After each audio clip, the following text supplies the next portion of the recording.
Kwento project sa amin, teachers are discouraged to school information. The learners, instead, teachers are to provide opportunities for students to discover concept on their own. One way on moving this to inductive learning. So, sinasabi ko dito na ang inductive strategy daw po, inductive learning po, ay sinasabi ko na iwasan daw po yung pag-spoon feed natin sa mga bata. Pag sinabi mo kung pag-spoon feed sa bata, parang susubo mo na yung sagot, yung parang hindi mo siya hayaan mag-share ng sagot nila or parang hindi mo siya hinahayaan na mag-share kung ano ba talaga yung natutunan nila sa sagot discussion. Yun po yung sinasabi natin spoon feed information. Then, your perspective.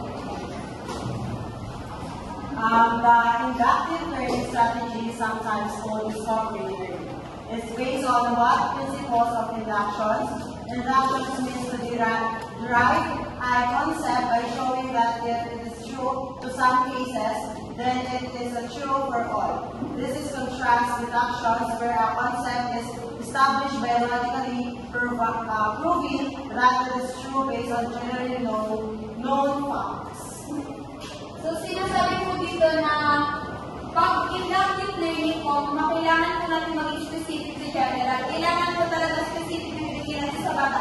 Instead of general. Kasi pag mag-general kayo, lalo mas maguguluhan nyo, parang hindi masyadong magigets ng bata. Pag sinabi naman po deductive learning, ito naman po yung kabalikan ng inductive learning. Kung pag sinabi po deductive learning, magiging general, specific po kayo. Pag sinabi po general, yung parang halimbawa po, all humans are mortal. So, halimbawa, general, isa yung man, so general, isa mortal. Nagigets po kami sabihin ng deductive learning. Yes.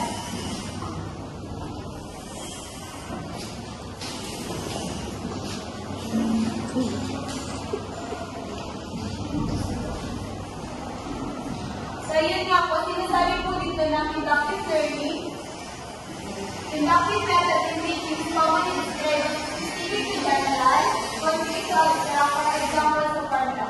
Whereas, the vice versa are used to describe the deductive method. Those ang sabi ko po kanina, ang inductive po is specific to general. Mas maunawaan mo na bata kung specific yung sinasabi natin, or mas applicable po ito kaysa po dun sa deductive. Kasi once ito deductive yung naging apply natin, mas magugulahan yung bata kasi general to specific po yung sinasabi dito. Parang kabuuan, kaya dun kailangan po natin maging specific when it comes sa pag-discuss ng bata. And there are 4 processes that the students go through when given an inductive learning activity. The first one, observe, hypothesize, collect evidence, and generalize. Number 1 is observe. Miss April Patrick. Children love looking for patterns.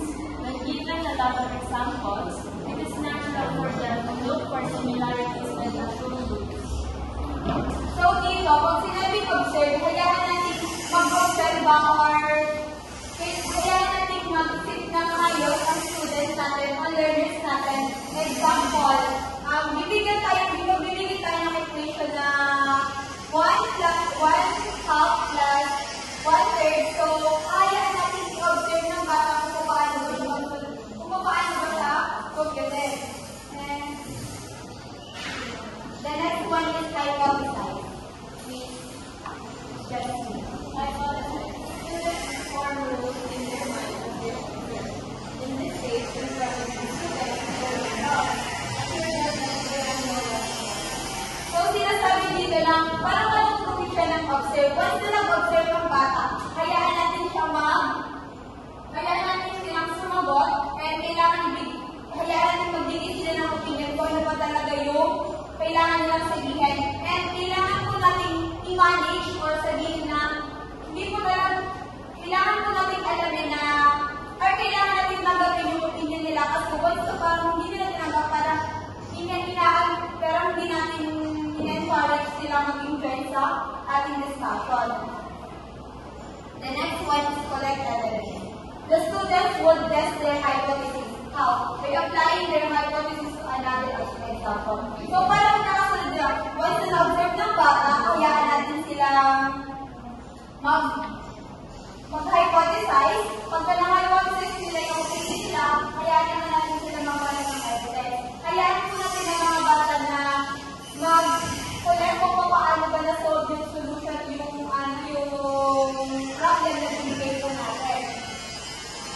Nag-gets po ba? And the last one is generalize. Means pasokin.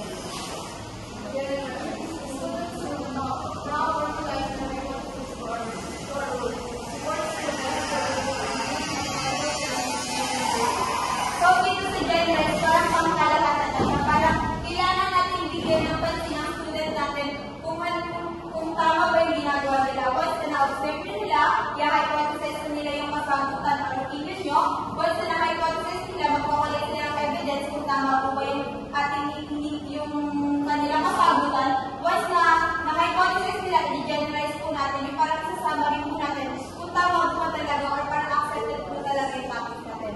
So, as a future teachers or educators, importante po yung adaptive learning kasi parang dito, i-encourage natin o bibigyan natin ng pansin ng students natin and mas applicable po sa pagtuturo kasi parang pag-adaptive learning po, kakayaan po natin yung mga students natin na mag-discover kung ano ba talaga or kakayaan natin mag-issue sila and i-guide lang natin sila kung paano ba ito. And that's all for my part. And the next is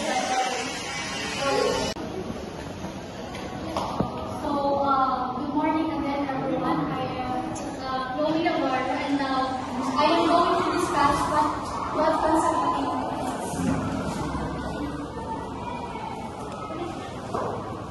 So, concept attainment is another instructional strategy under the constructive learning theory. So, when we say concept attainment also, it is another teaching style that the teacher is going to use to their students. So, it is according to the constructive learning theory, which is a concept attainment law, which is related sa constructive learning theory. So, does anyone here in the class still remember what is constructive learning theory? Wala. Okay.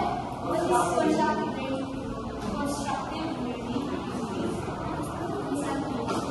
I think from the recent discussion, constructive learning is about learner-centeredness.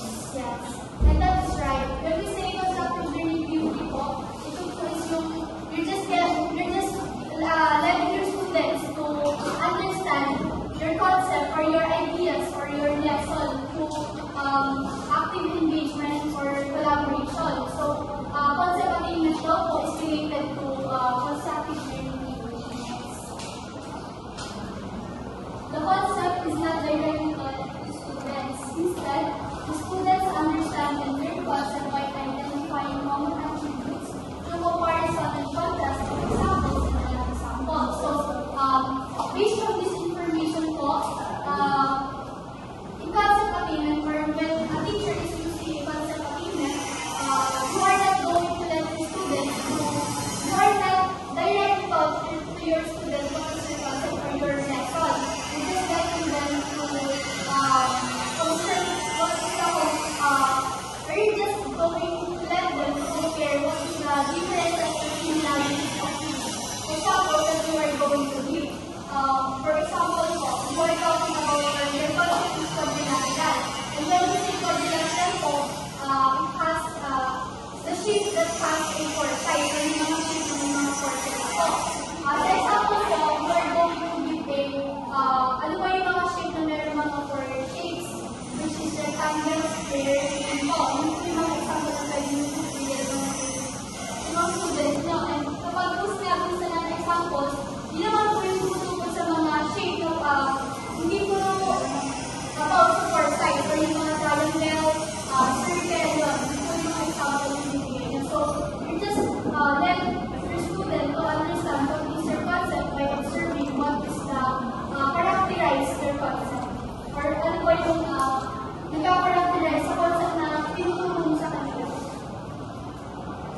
Maliwanag na po ang concept attainment. So, what is concept attainment?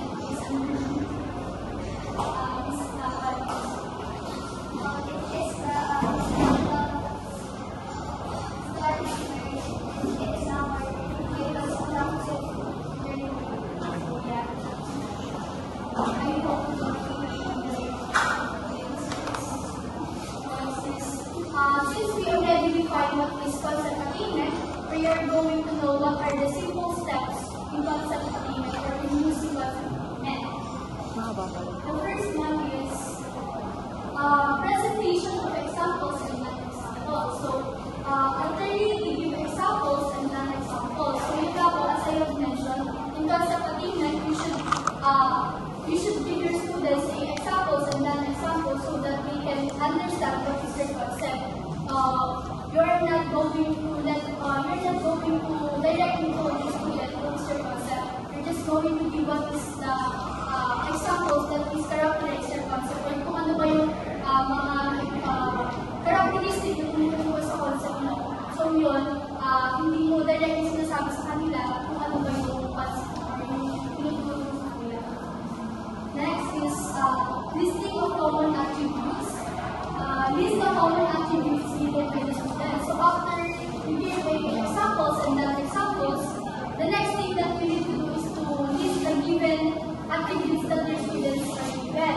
So dito naman po, you are going to list the examples that they are given. Kunwari, sa quadrilaterals, you are talking about the shapes that has four sides. So, ano ba yung mga similarities or yung mga common differences ng mga pinigay mong examples and non-examples? So, the third step is adding student-given examples. Ask students to provide their own examples based on the listed attributes. So, in this step naman po, you are going to ask your students for examples of your given example. Kunwari, sa example mo, nandun yung square, and you are going to ask or encourage your students to share their ideas or examples about the shape of this square. Magtatanong ako sa kanila kung ano ba yung mga bagay na shape this square. Kunwari table, diba? Ang table is meron four sides, so it is characterized with your concept which is quadrilaterals. Next is defining the mathematical terms. How the students to come up with a word or phrase for the concept. So in this step naman po, you are going to encourage your student to give their understanding or in their hihingi ka or encourage mo po yung student na magbigay ng understanding nila sa concept mo or so that you can help them to deepen their understanding about the mathematical terminologies. Next is last step, checking of understanding. So in this step, you need to verify that students have understand the concept. So ito na lang po yung pinaka-last, which is you will know or you will evaluate if your students really understand what is your concept. So for example, you are going to give them a list or a task, which is they going to identify your examples or example or non-example, which is for example, ang concept mo is terrestrial animals. So you're going to give a list. Kunwari, number one is dogs. Ang dogs po ay terrestrial animals. So they are saying, or they will say to you if it is non-examples or examples. And ang concept mo po is terrestrial animals, which is dog is a terrestrial animals. Maliwanag ito. Yes. So,